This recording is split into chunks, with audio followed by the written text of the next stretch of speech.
আমরা বিশ্বের দিকে লক্ষ্য করি তাহলে দেখা যায় যে আমরা বিরত থাকতে চাই না যে শয়তান মার্কা কিছু বিধর্মী মানুষ আছে, যে বিধর্মী মানুষগুলো আমাদেরকে অবলম্বনের জন্য বাধ্য করার চেষ্টা করতেছে। এমনকি আমরা দেখতে পাই বিভিন্ন জায়গায় আমাদের মুসলিম বিভক্ত করার জন্য, মুসলিম হত্যা করার জন্য, মুসলিমদের ধর্মীয় প্রতিষ্ঠানগুলো ধ্বংস করার জন্য এবং এমনকি নতুন করে ষড়যন্ত্র হচ্ছে যে আমাদের পার্শ্ববর্তী দেশ ভারতের মতো, যে সেখানে মুসলিমদের একটা অর্থনৈতিক সম্পত্তি, সে সম্পত্তির যে আইন ছিল সেই আইনটাকে তারা নতুন করে শাসন করার নামে তারা মুসলমানদের জন্য কালো আইন তৈরি করতেছে, কালো আইন তারা পাস করতেছে। তো এই মুহূর্তে যে আমাদের এই হাজার মুসলিমগুলো আমাদের কলম বিদ্রোহ করতো, আমার সম্পত্তি, আমার ধর্ম, আমার ইসলাম, আমার আমার রাসূলের আদর্শকে আমাদের এই পৃথিবীর জমিনে টিকে রাখার জন্য আমাদের যুদ্ধ বিগ্রহ আল্লাহ নিষেধ করছেন। তারপর আমাদের এই সময় এই সিচুয়েশন তৈরি করতেছে যাতে মুসলিম জাতি আল্লাহ তাআলার বিধান লঙ্ঘন করে তারা এই গণতন্ত্রের মধ্যে জড়িয়ে পড়ে। সম্মানিত উপস্থিতি, সেটা আমাদের মিডিয়ার মাধ্যমে বাংলার মুসলমানেরা দেখে গেছে। আমরা কিছুদিন আগে দেখেছি যে বেশ কিছুদিন ধরেই তো আমাদের প্রথম কেবলা মসজিদুল আকসা এবং গাজার মুসলমানদেরকে, ফিলিস্তিনের মুসলমানদেরকে কিভাবে হত্যা করা হচ্ছে সেটার প্রতিবাদ করতে না করতে আমরা অনেক আগে থেকে দেখে আসছি যে ভারতের মুসলমানদের কিভাবে নির্যাতন, অত্যাচার করে মানুষ হত্যা করা হচ্ছে। এজন্য আমার ভাইয়েরা, আমাদের কোরআন সুন্নাহ থেকে, আল্লাহর হুকুম রাসূলের বিধান থেকে দূরে সরে যাওয়ার কারণে আজকে মুসলমানদের দ্বারা এক এক করে আর মুসলমানদের যা মানে নিরাপত্তা স্থানকে আমরা খুঁজে পাচ্ছি না। এজন্য আমার ভাইরা, আসলে আমরা সঠিকভাবে ইসলাম পালন করি, আল্লাহর বিধিবিধান আমরা মেনে চলি, রাসূলের আদর্শ আমরা চলি, তাহলে আমাদের জন্য আল্লাহ তাআলার পক্ষ থেকে সাহায্য আসবে। আমরা যদি পৃথিবীর বদল যদি আমরা ইসলামিক জিহাদ করতে দেখি যে সব সময় রাসূল সাল্লাল্লাহু আলাইহি ওয়াসাল্লামের জামানাতে বরং তার আগে থেকে প্রত্যেক নবী জাহেলিয়াতের যুগে কত তাদেরকে প্রেরণ করেছিল এবং সেই নবীদের সন্তান নবীরা ছিল একজন তাদের সাথে লোক ছিল। এইভাবে তারা অন্য কিছু নিয়ে তারা আল্লাহর দিন, আল্লাহর জমিনে প্রতিষ্ঠিত করার জন্য আল্লাহর আহকাম এই তার বার্তাবাহীদের কাছে পৌঁছায় দেওয়ার জন্য নবীরা যুগে যুগে প্রচেষ্টা করেছে এবং মার খেয়েছে, বিভিন্ন রকমের বার্তা, বিভিন্ন রকমের তারা হয়রানির শিকারে হয়েছে, কিন্তু তারপরেও তারা বসে ছিল না এবং শেষ পর্যন্ত প্রত্যেক নবী বিজয় হয়েছে। ঠিক কিনা? প্রত্যেক নবীকে আল্লাহ তাআলা বিজয় করেছেন, কিন্তু তাদের প্রচেষ্টা ছিল আল্লাহ তাআলার তারা পালন করেছে। এজন্য আল্লাহ তাআলা তাদেরকে বিজয় দিয়েছেন। সম্মানিত উপস্থিতি, তার মানে দেখা যায় যত ইহুদি, নাসারা, খ্রিস্টান বিধর্মীরা যত ছিল কাফের মুশরিক, সমস্ত কাফের মুশরিকরা ছিল সংখ্যায় অনেক, আর মুসলমানদের সংখ্যা ছিল খুব কম সংখ্যক মুসলমান ছিল। তো এই কম সংখ্যক মুসলমান থাকার পরেও আল্লাহ এদেরকে যুদ্ধ যেখানে নির্দেশ দিয়েছেন সেই যুদ্ধে দিয়েছেন এবং আল্লাহ তাআলার ওয়াদা অনুযায়ী আল্লাহ রাব্বুল আলামিন তাদেরকে বিজয় দান করেছেন। এজন্য মুসলমানদের সংখ্যায় বেশি সংখ্যা নাই। আমরা ইতিহাস যদি পড়ে দেখি, আমরা ইতিহাস যদি আমরা ঘেঁটে দেখি, তাহলে আপনারা দেখবেন সব যুগের মতো কাফেরদের সংখ্যা ছিল অসংখ্য। আর মুসলমানদের সংখ্যা ছিল কম, সীমিত সংখ্যক মুসলমান। মুসলমানরা কখনো সংখ্যা দিয়ে বিজয় লাভ করে না, মুসলমানরা কখনো অস্ত্র শস্ত্র বেশি দিয়ে বিজয় লাভ করে না, মুসলমানরা কখনো ট্যাকনিকযুক্ত সৈন্যের সংখ্যা বেশি দিয়ে তারা বিজয় লাভ করে নাই। বরং মুসলমানদের বিজয় এসেছে, প্রত্যেকটা বিজয় এসেছে যে তাদের সংখ্যায় কম ছিল, কিন্তু তাদের ঈমান, তাদের প্রচেষ্টা ছিল যে জিহাদের ময়দানে তারা যেতে একেবারে নিজের জীবনকে আল্লাহর রাস্তায় কুরবানি করার জন্য হয় বিজয়, না হয় আমাদের এখানে শহীদ শাহাদাত বরণ করতে হবে। এই রকমের মন মানসিক অবস্থা নিয়ে তারা করতেন, জিহাদের ময়দানে যেতে। যার কারণে আল্লাহ তাআলা তাদের মনের উপরে ভিত্তি করে, তাদের ঈমানের উপরে ভিত্তি করে আল্লাহ রাব্বুল আলামিন মুসলমানদের প্রত্যেকটা যুদ্ধের মধ্যে বিজয় দান করেছেন। এজন্য আমার ভাইরা, যে আমরা দেখি যে ওয়ার্ল্ডের মধ্যে এখন মুসলমানদের সংখ্যা আছে, কিন্তু মুসলমান তাদের মুসলমানিত্ব হারিয়ে ফেলেছে। মুসলমানদের মধ্যে ঢুকে পড়ছে মোনাফিকি, মুসলমানদের মধ্যে ঢুকে পড়ছে ইহুদি নাসারাদের চাল চলন ঢুকে পড়ছে। যার কারণে মুসলমানরা মনে করে যে এটা আমাদের বিষয় না, আমরা যেভাবে দুনিয়ার মধ্যে চলে যেতে পারি সেভাবে আমাদের জন্য কল্যাণ হবে।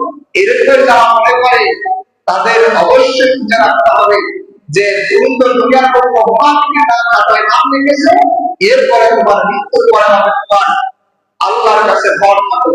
আর যে সমস্ত মুসলমানেরা যারা তাদের ঈমানের উপর অটল থেকে আল্লাহর দ্বীনকে বিজয় করার জন্য, নিজের ভূমিকে রক্ষা করার জন্য, নিজের পরিবারকে রক্ষা করার জন্য যারা সর্বদা, যারা অস্ত্রের বিরুদ্ধে, যারা বোমার বিরুদ্ধে, যারা খুনের বিরুদ্ধে যারা লড়াই করে যাচ্ছে, এই লড়াইয়ের মধ্যে যে মুসলমানদের মৃত্যু হয়ে যাচ্ছে, সেই মুসলমান মৃত্যুর সাথে তার সাথে তারা শাহাদাত বরণ করছে। সুবহানাল্লাহ।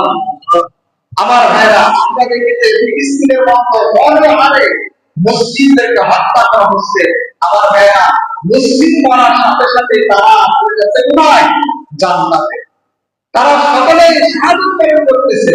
কিন্তু আমার ভাইরা, দেশ সমস্ত মানুষরা মুসলিমদেরকে হত্যা করতেছে, তাদেরও মৃত্যু হচ্ছে, তারা মৃত্যুবরণ করবে, তারা যাবে কোথায়? তারা যাবে জাহান্নামে।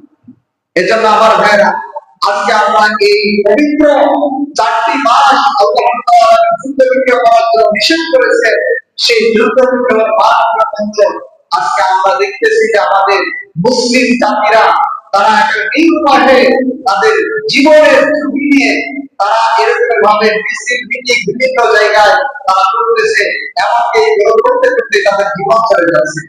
সম্মানিত উপস্থিতি, তার মূল কারণ হলো আজকে আমাদের মুসলমানের মধ্যে মুসলমানিত্ব নাই। দ্বিতীয় কারণ হলো যে আমাদের মুসলমানের মধ্যে ঐক্যবদ্ধ নাই। আমরা মুসলমান, মুসলমানের শক্তি, এই মুসলমানের অহংকার, যে অহংকার ছিল আমরা দেখেছি যাদের বাচ্চার সামনে এক সাহাবী তিনি একটা ঘোড়া তলোয়ার নিয়ে তিনি চলে গেছেন। তিনি ইসলামের বিরুদ্ধে কোন কাজ করছিল, বলছেন যে এই ইসলামের বিরুদ্ধে আপনি কাজ করছেন, এই বিধান থেকে আপনি ফিরে না আসেন তাহলে আপনার গলা উড়াই দেব। এই রকমের সাহসী বীর সাহাবীরা ছিল যে কোন রাজা বাদশাহে গুনাহ আইন দিত না। তারা জানতো যে আমি অন্যায় করতে যদি আমার জীবন করে যায়, আমি সাথে সাথে আমি শাহাদাত বরণ করব, আল্লাহ আমাকে জান্নাত নসিব করে দেবেন। আর যদি আমার এর জন্য জীবন চলে যায়, আমাকে আমার থাকবে না। এর জন্য আমার ভাইরা, সারা বিশ্বের মধ্যে মুসলিম নির্যাতন করছে, মুসলমানকে নিধন করা হচ্ছে, মুসলমানদেরকে গণহত্যা করে হত্যা করা হচ্ছে। আমরা দেখতেছি যে আমাদের এতদিন আমরা খালি ফিলিস্তিন দিয়েছিলাম, ফিলিস্তিনের মুসলমানদেরকে কিভাবে হত্যা করা হচ্ছে। কিন্তু ফিলিস্তিনের মুসলমানকে যে ইসরায়েল হত্যা করতেছে, ইসরায়েল থেকে আরো বড় ইসরায়েল আমাদের পার্শ্ববর্তী দেশ আছে, তার নাম কি বলেন? ভারত। আমাদের কোনো ভাবতে কোনো বাকি নাই।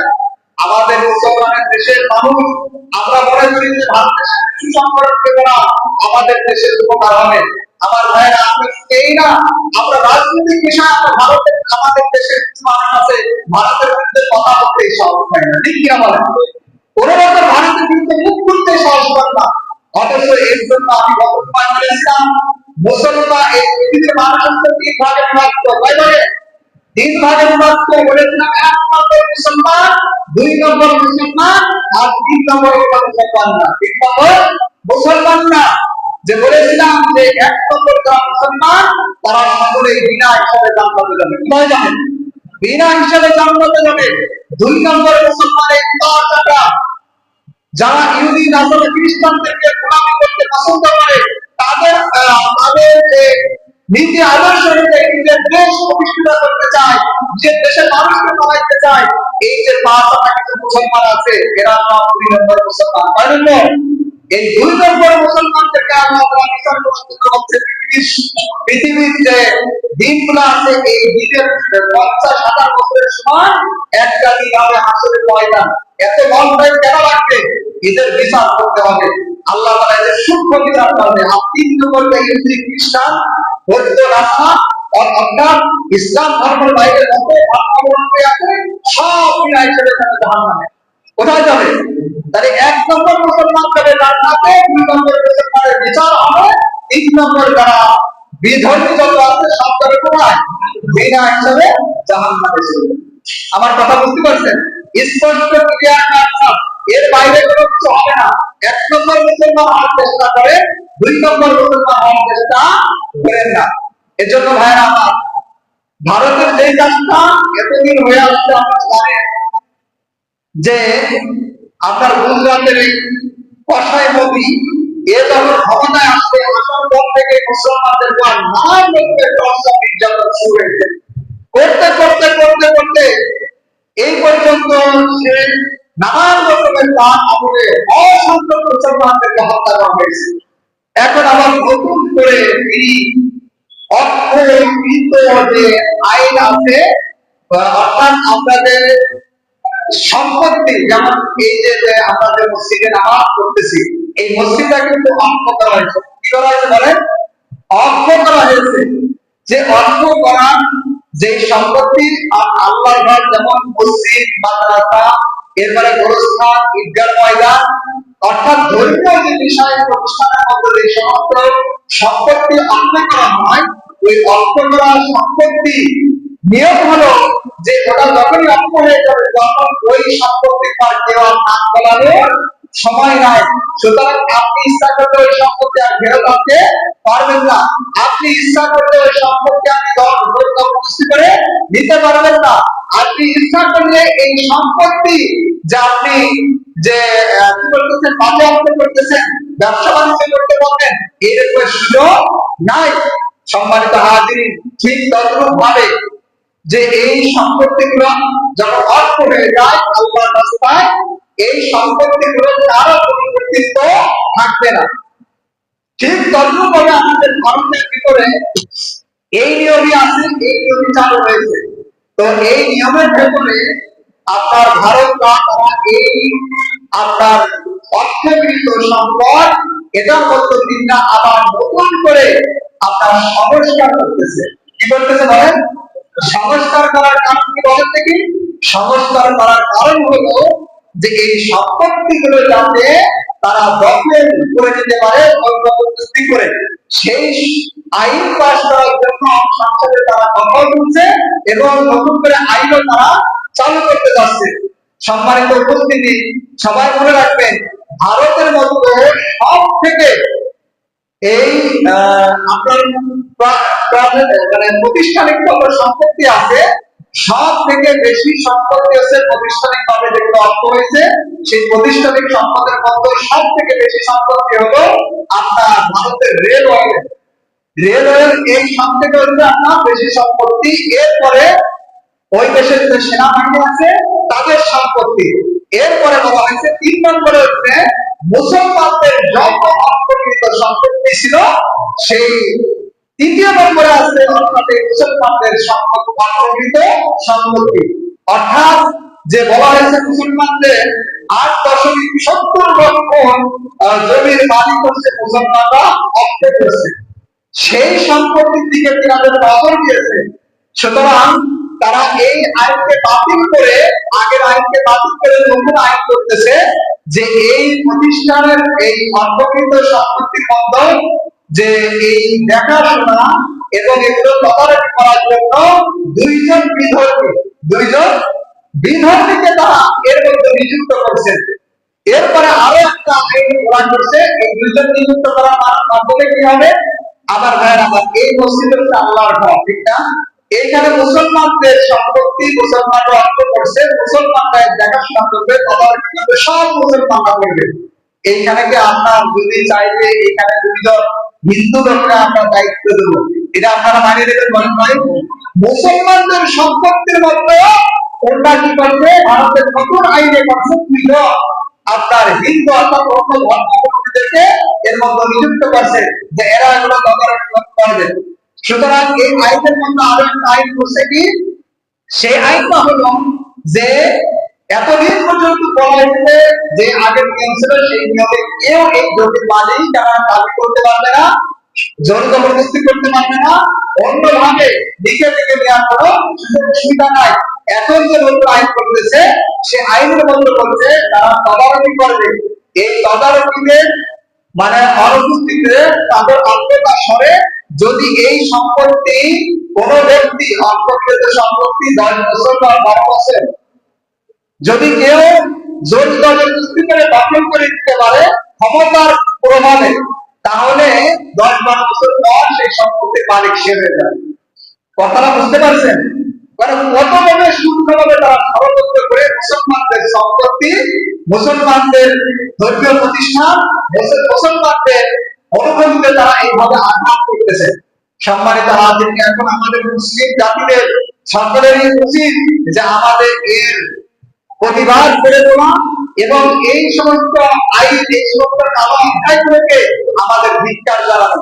এজন্য আমার ভাইরা, আমরা দেখছি যে ভারতের সমস্ত মুসলমান, আমাদের দেশের মোট জনসংখ্যা কত দেখি, 18 কোটি অথবা 20 কোটি, অথচ ভারতের মুসলমানের সংখ্যা কি 20 কোটিরও বেশি।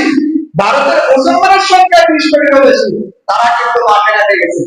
তারা মাঠে নেমে তারা এই আইনের, এই কালো আইনের বিরুদ্ধে তারা প্রতিবাদ জানাচ্ছে এবং এই প্রতিবাদ জানানোর কারণে সারা ভারতবর্ষে প্রতিবাদ শুরু হয়ে গেছে এবং এই ভারতের মতো আমার মনে হয় পুরো ওয়ার্ল্ডের মতো এই রকমের নিকৃষ্ট দেশ আর পৃথিবীর মধ্যে একটা খুঁজে পাওয়া যাবে। আমার ভাইরা, অনেকের ভারতের বিরুদ্ধে কথা বলে বেড়ায়, গায়ে লেগে যায়। আপনারাও বলি যে ভাই আপনিও কি আমাদের ময়দানে উঠবেন, আমিও উঠবো, আপনিও মরবেন আমিও মরবো, আপনিও কবরে দেবেন আমিও কবরে যাবো। সেদিকে দেখবো যে কে ছিল মুমিন আর কে ছিল মুনাফিক। তোমার ভারতের বিরুদ্ধে কথা বলতে গায়ে লাগে কেন, ব্যথা লাগে কেন, কষ্ট লাগে কেন, কি কারণে লাগে? আপনার ফজিলতটা কি, ফায়দাটা কি? তো এই ফায়দা আপনার কতদিনের জন্য? পথে গেলে জ্যাম সে মানুষ মরে, দেখেন না ভাই? পাপ যখন অতিরিক্ত হয়ে যায়, অতিরিক্ত পাপ করতে করতে করতে যখন পাপ আর বেশ মানে এত অতিরিক্ত হয়ে যায় তখন ওই পাপটা মানে বাষ্প হয়ে যায়। আল্লাহ রাব্বুল আলামিন আদম সন্তানকে কি করে, যখন একটা পাপ করে, দুইটা পাপ করে, করতে করতে যখন অনেক পাপ করে, তাহলে ফেরেশতারা তাহলে ঢেকে দেয়, ঠিক আছে? পাপগুলো ঢেকে দেয়। তো পাপগুলো ঢাকতে ঢাকতে যখন আর ঢাকতে পারবে না, মানুষের যখন পাপাটা বেড়ে যায়, তখন ওই মানুষটার ধ্বংস সে নিজেই ডাকে নিয়ে আসে। যখন সে অন্যায় অবিচার করে তখন সে আস্তে আস্তে নিজেই ধ্বংসের পথ বেছে নেয়। এজন্য সম্মানিত উপস্থিতি, যে আমাদের সম্ভবত এই যে ভারতের মুসলমানদের আন্দোলন শুরু হয়েছে, ভারতের মুসলমানরা তারা ঘর বাড়িছে, পথে ঘাটে তারা বিভিন্ন ভাবে আন্দোলন করতেছে এই আইনের ইয়াদার করতে পারা। আমার ভাইরা, আপনারা অবাক হয়ে যাবেন, পৃথিবীর মধ্যে যত দেশ আছে এই সবগুলো দেশের মধ্যে আজকে ভারতের মুসলমানরা যেভাবে নির্যাতিত, নিষ্পৃষ্ট, হত্যা হচ্ছে এবং ভারতের মধ্যে যত মসজিদগুলো ভাঙা হয়েছে, মুসলমানদের ধর্মীয় অনুভূতি যেভাবে আঘাত করা হচ্ছে, আপনি দেখলে এগুলো সহ্য করতে পারবেন না। যেইভাবে মসজিদগুলো ভাঙছে, ওই একজন বলতেছে যে এখন ক্ষমতার জন্য সবকিছু করা যায়। ওদের যত মসজিদ নাকি, ওদের যত মন্দির নাকি খালি মসজিদের দিচ্ছে, মন্দির খালি খুঁজে পায় মসজিদের দিচ্ছে। তো বলছে যে ভারতের একজন আলেম বলতেছে আপনি আমারে একদিনের জন্য ক্ষমতা দেন, একদিনের জন্য আমার ক্ষমতা দেন, ভারতের প্রত্যেকটা মন্ত্রীর বাড়ির নিচে আমি মসজিদ বের করে দেব। কেন বলছে বলেন তিনি? বলছে যে তারা আজকে মসজিদের নিচে খালি মন্দির খুঁজতেছে, তার কারণ হলো যে এরা হচ্ছে ক্ষমতার প্রভাব। ক্ষমতার বলে অনেক কিছু করা যায়, অনেক কিছুই সম্ভব হয়, কিন্তু যখন ক্ষমতা হয় তখন আর কোনো অস্তিত্ব থাকে না। তো আমরা যদি ক্ষমতা আসতে পারি, ভারতের মুসলমানদের কথা, যে আমরা যদি ক্ষমতা আসতে পারি, তাহলে মুসলমানরা যদি ক্ষমতা আসে, প্রত্যেকটা হিন্দুদের যে সমস্ত মন্ত্রীরা আছে তাদের বাড়ির পিছেও মসজিদ কিনে বাড়ি করা। আমার কাজ করে প্রত্যেকবার বাড়ির পিছে ইয়ে আছে, মসজিদ আছে। আপনি অস্বীকার করতে দাঁড়াতেই পারবেন না। আমার ভাইরা, এই রকমের জোর জবরদস্তি করা হচ্ছে। সম্ভবত এই ভারতের মুসলমানরা তারা পথে নামার কারণে এই আইনটা আপাতত স্থগিত রাখছে। কি রাখছে বলেন? স্থগিত রাখছে। এটা আমাদের প্রাণের দাবি যে মুসলমানরা, ওই দেশে 20 কোটি মুসলমান, সেই মুসলমানদের যাতে অস্তিত্ব থাকে, ধর্মীয় প্রতিষ্ঠানগুলো ঠিক থাকে, তাদের ঈদগাহ, নামাজ এবং ধর্মীয় বিধিবিধানগুলো যাতে পালন করতে পারে, সেজন্য আমরা আমাদের দেশেও 23 তারিখে আমাদের মহাসমাবেশ ডাকতেছি। আমরা এর প্রতিবাদ প্রমুখে জানাইতে পারি ইনশাআল্লাহ। ইনশাআল্লাহ আমরা যা জায়গা থেকে আমরা সকলে প্রতিবাদ জানাবো।